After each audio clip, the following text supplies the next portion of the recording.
Magandang araw sa inyo lahat mga ka-travelers. Na-miss nyo ba kami? Siyempre, na-miss din namin kayo. Hinihintay nyo ba yung ating mga video? Ito na yon. Nga pala, bakit hindi namin na-upload ang mga video namin mula Mate hanggang Bayugan? Kasi nga po, medyo na-busy kami sa paghahanda namin para sa pag-uwi sa Luzon.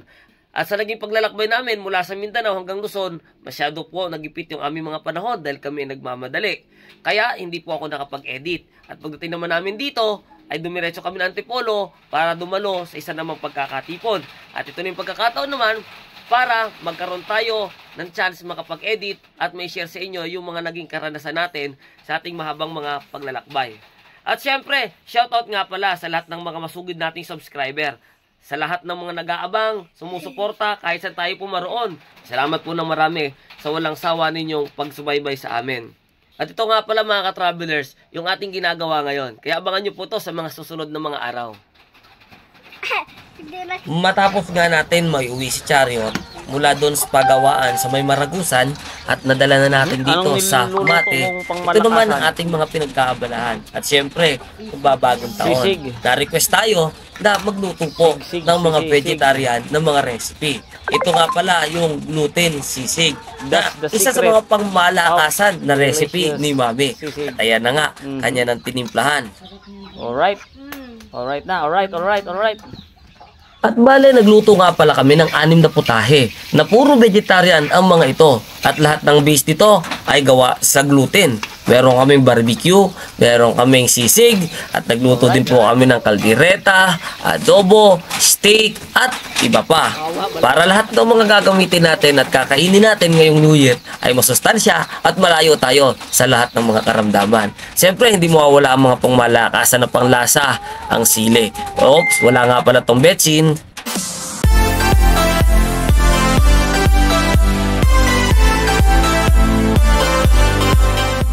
Mga ka-travelers, good morning.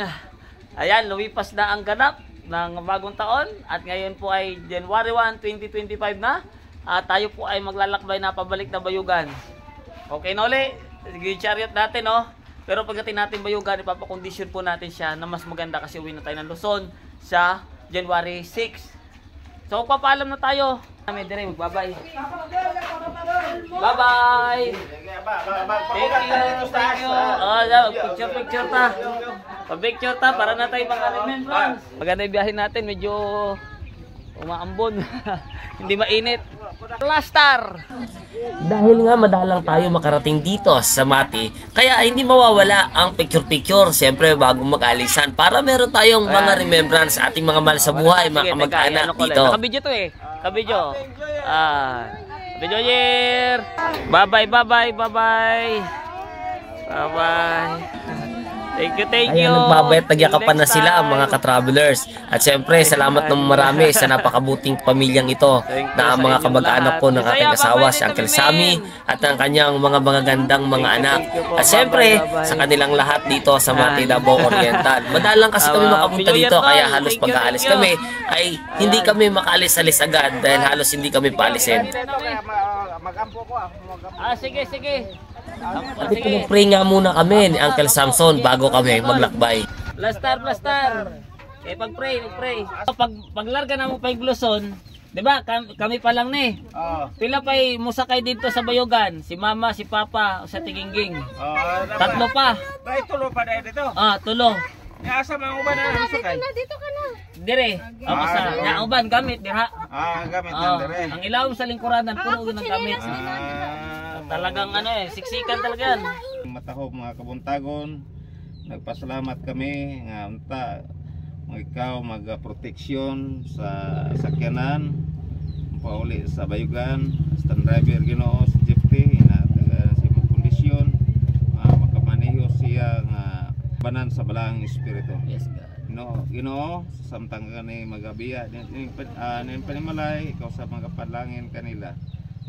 Amo ko ito yan tanan sa gahong ngalan ni Jesus. Amen. Thank you. At sinimulan na nga namin ang aming paglalakbay.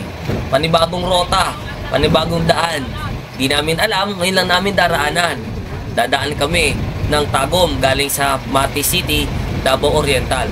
Hindi na kami dadaan sa Maragusan kasi nadaanan na namin. At marami nga nagsasabi na talagang mas maganda ang karsada pag dumaan ka ng Tagum kasi smooth, malalawak at hindi masyadong bulubundukin ang mga daraanan. Maraming kapatagan at maraming malalaking bayan ay yung dadaanan. Kaya mas safe at mas sigurado kapag doon ka daraan. Sa pagkakataong ito, maganda naman ang nagiging andar at performance ng ating 250cc. Pero ramdam natin na medyo meron siyang gaspang at hindi ganun ka-smooth kagaya nung pagkakabuo nung isang mekaniko natin na talagang the best mula sa Bayugan City. Gayun pa man, kudos pa rin po doon sa mekaniko na sumagip sa atin doon sa Maragusan. Dahil sa kanya, tayo ay nakapagpatuloy ng paglalakbay at ngayon nga, pabalik na nga tayo ng Bayugan City. Para makaakit mo pagtakot.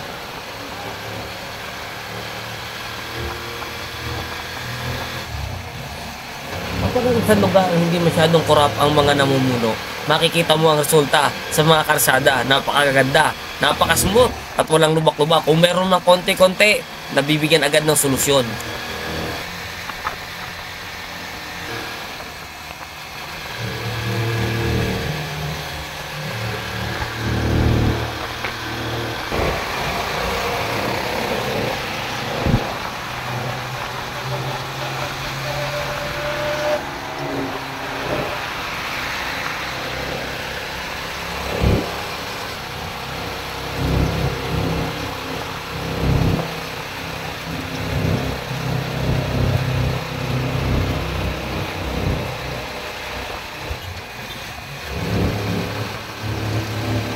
Ang Mati City ay hindi masyadong kalakihang lugar, pero maganda, cute, at naroon din ang mga pangangailangan. May mga murang bilihin, may mga bagsakan ng gulay, meron din silang mga mall na mapapasyalan kapag ka naiinitan ka at gusto mong magpalamig.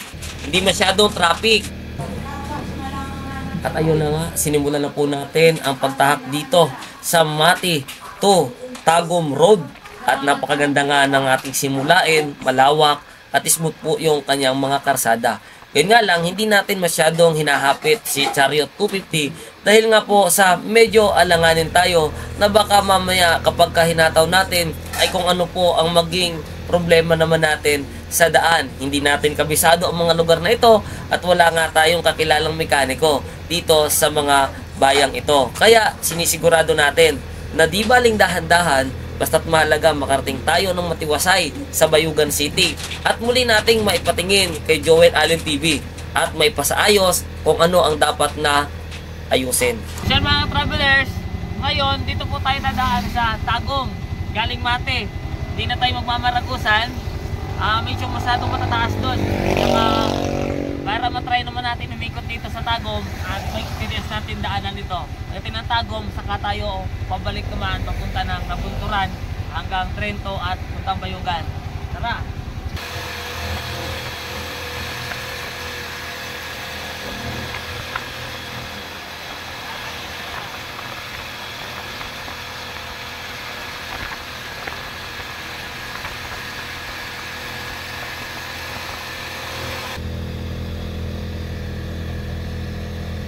January 1, 2025, ito ang mga mamamayan nasa dalampasigan, nagre-relax dahil sa magdamag na putukan. Kailangan naman natin ngayon ng pagre-repress ng ating mga sarili. Kung hindi nga lang kami nagmamadali, gusto din po sana namin tumigil at makapagtampisaw man lamang ng sandalian. Kaya lang, dahil mahaba pa ang ating biyahe, kailangan na lang natin siyang daanin sa tanaw at tingin-tingin na lamang at baka sakali sa susunod na pagkakataon. Dito, makaligo din tayo sa magandang beach na dinadayo sa Mati City, Davao Oriental.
Alam niyo ba kung ano yung makikita nyo yan mga ka-travelers?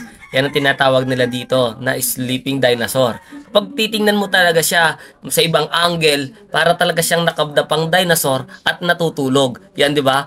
Isa yan sa mga dinadayo at tinitingnan dyan sa mga bahagi ng bangin. At may mga nakalaang lugar dyan na kung saan maganda ang viewing sa sleeping dinosaur na yan.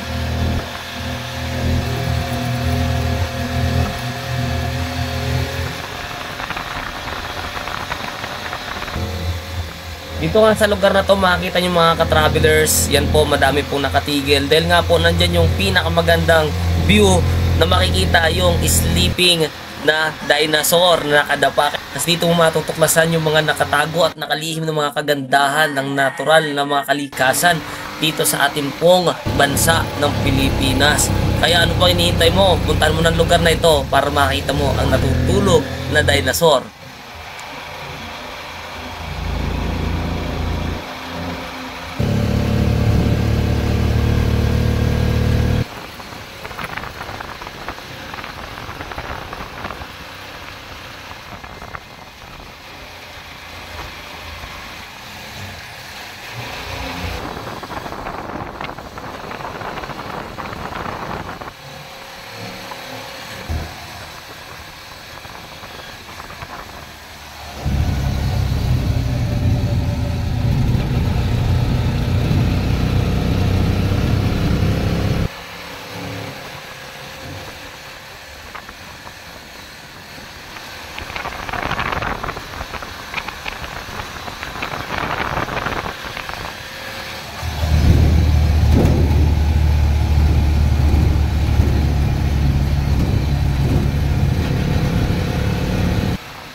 Dahil sa first time nga natin dumaan dito sa rota na ito mula Mate hanggang Tagum City, naninibago tayo dito sa mga karsada. Dahil nga ang kwento sa atin, walang mga bundok at mga patag lang ang dadaanan. Pero ayun nga, may mga bundok din naman, hindi nga lang ganun katatarik at katataas ang mga daan. Pero pagdating sa usapan ng sigsag, talaga namang matindi ang mga liko-liko dito mga ka-travelers. Ang napakaganda naman sa lugar na to, kahit ng mga kabundukan, napakalalawak ng mga karsada at daan na makikita ninyo sa atin pong kamera. At ito mga ka-travelers ay hindi ko alam kung gaano kahabat o ilang kilometro ang haba nitong mga pabalik-balik at ulit-ulit na sigsag na ito na tila wala nang katapusan. Akala ko nga hanggang Tagum na bago matapos ang sigsag na ito.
Mabini.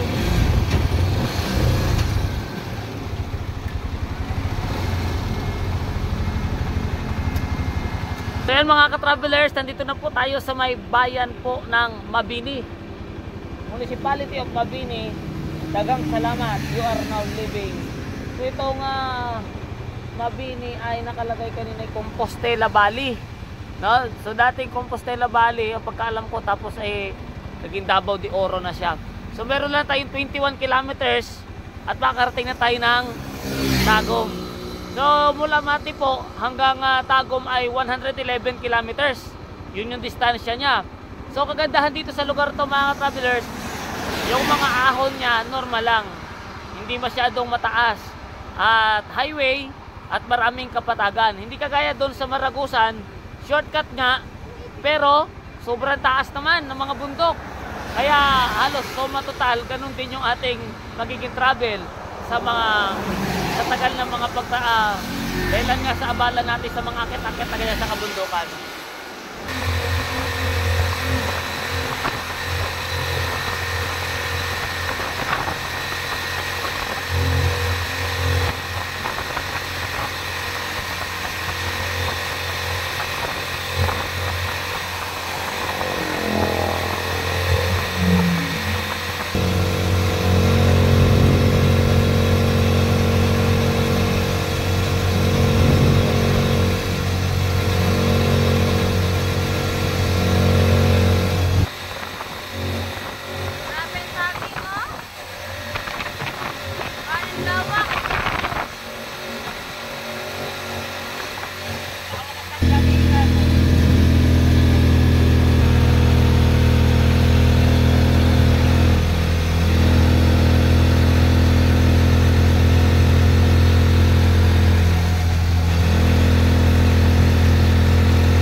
Hanapin mo din yung business mo. Mawag-mawag mo yung business mo.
Sa mga travelers, dito tayo sa Tagum. Nagpagasta tayo dito sa Shell. Palabas na to ng Tagum City mula sa Mate. So nung isang araw pa before New Year tayo full tank, no? Bago mag New Year tayo full tank. At ngayon lang ulit tayo nagkarga. Aka na. Sige pa boss. Wala pa man. Kaya pa. Oops. Hindi na. 696 695 me. Nakakonsume tayo ng nasa 6.9 10 liters. Pero yan ay kasama na nung isang araw. So yan mga ka-travelers, nandito na po tayo sa Tagum at palabas na po tayo ng Tagum City. Siguro tumakbo na tayo ng mga 2 kilometro mula sa sentro ng Tagum. At mula po doon sa Mate City hanggang sa sentro ng Tagum ay 111 kilometers mahigit. Yung ating pinanggalingan sa Don Enrique, mula Don Enrique hanggang Mate City, siguro nasa mga 7 to 10 kilometers pa rin po yun. At ito, mahigit 2 kilometro na rin tayo mula doon sa sentro. So ibig sabihin, yung gasolina natin na ikinarga nung before New Year ay tumakbo na po siya ng nasa mga 120 to 130 kilometers, no? Hanggang dito nung nagpunta tayo dito sa Shell. At meron pa tayong mahigit 180 kilometers na tatakbuhin mula dito sa Tagum hanggang Bayugan. Kaya tara.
Ayan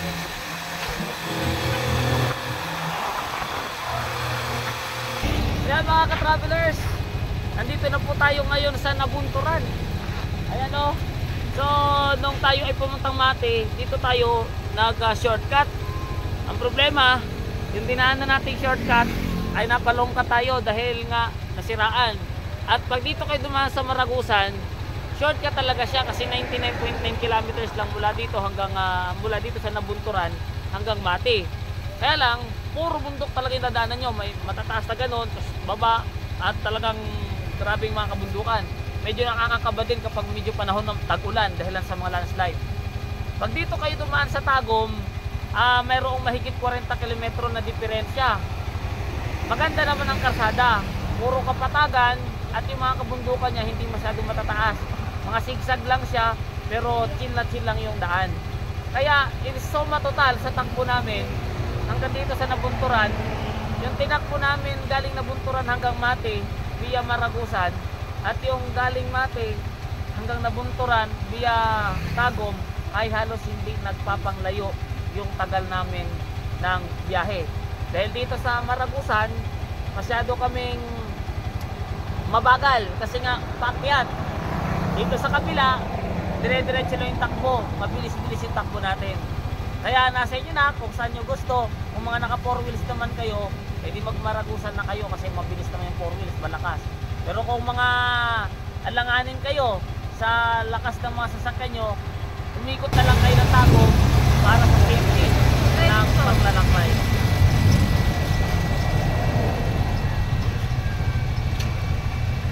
Siya na mga ka-travelers, nandito na naman tayo sa boundary ng Caraga Region. Welcome to Caraga Region. So pasok na tayo sa Agusan del Sur. At ito po yung boundary ng Agusan del Sur at ng Compostela Valley. So mapapansin nyo yung mga dinaanan natin, napakagaganda po ng karsada. Ngayon, pagdating dito mismo sa boundary na to, pasimula na po to ng kalbaryo ng mga kalsada. Tingnan nyo, di ba? Boundary. Oh, sabit. Lagapak yung motor mga travelers, dahan-dahan. Yan yung boundary, palatandaan. At yan yung motor, yan. Pagpasok nila ng Caraga, bang. Bang.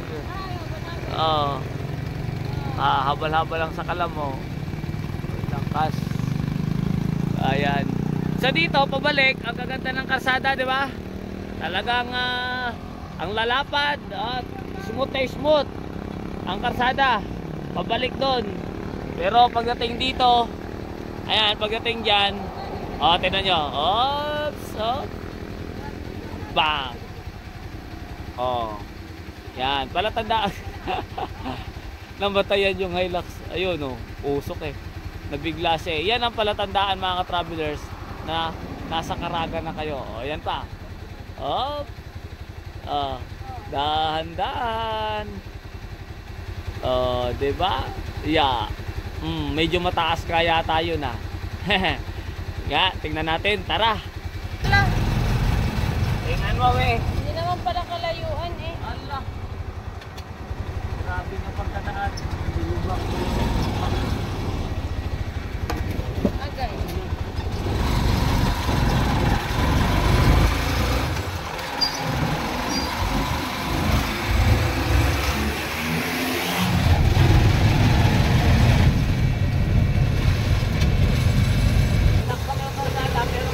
At ito na naman tayo mga ka-travelers, nandito na naman po tayo sa Agusan del Sur, Caraga Region.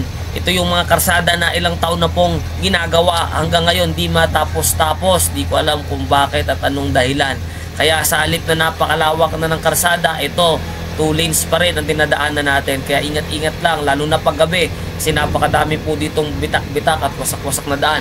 Siyempre, wag na natin itong pahabain dahil nadaanan na natin to. Pasilip na lang uli ng ating pagdaan ng gabi dito sa mga Skyflex Road.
Siya mga travelers, nandito na tayo sa Trento, Agusan del Sur.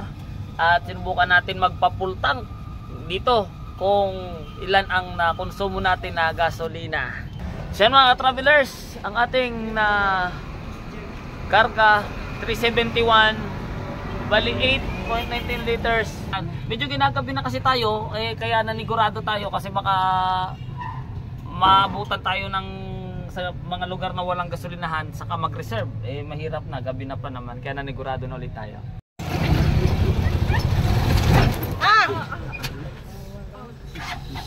Sakit. Ano nangyari? Sakit.